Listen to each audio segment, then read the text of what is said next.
নমস্কার। আরজি করের ঘটনা থেকে সৌরভ গঙ্গোপাধ্যায় এবং তার স্ত্রী ডোনা গঙ্গোপাধ্যায় যে মন্তব্য করেছিলেন সেখান থেকে নজর ঘোরানোর জন্যই কি এই কাজ, নাকি সত্যি করেই সৌরভ গঙ্গোপাধ্যায়ের এটা মানবিক একটা প্রচেষ্টা?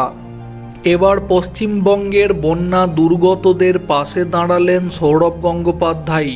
প্রবল বৃষ্টিপাত এবং তার সাথে ডিবিসির ছাড়া জলে প্লাবিত পশ্চিমবঙ্গের একাধিক জেলা, বাড়িঘরও জলের তলায়। বন্যা দুর্গতদের পাশে দাঁড়িয়ে সৌরভ গঙ্গোপাধ্যায় ফাউন্ডেশনের তরফে ত্রাণ সামগ্রী নিয়ে দুটি দল হাজির হলো পশ্চিমবঙ্গের দুই প্রান্তে।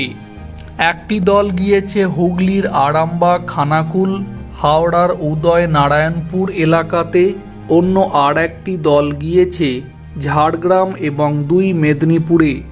দুই দলের সাথেই আছে শুকনো খাদ্য সামগ্রী, রান্না করা খাবার, পানীয় জল, প্রয়োজনীয় ওষুধ, ত্রিপল, স্যানিটারি ন্যাপকিন, নতুন এবং পুরনো পোশাকের সাথে অনেক গুরুত্বপূর্ণ দ্রব্য।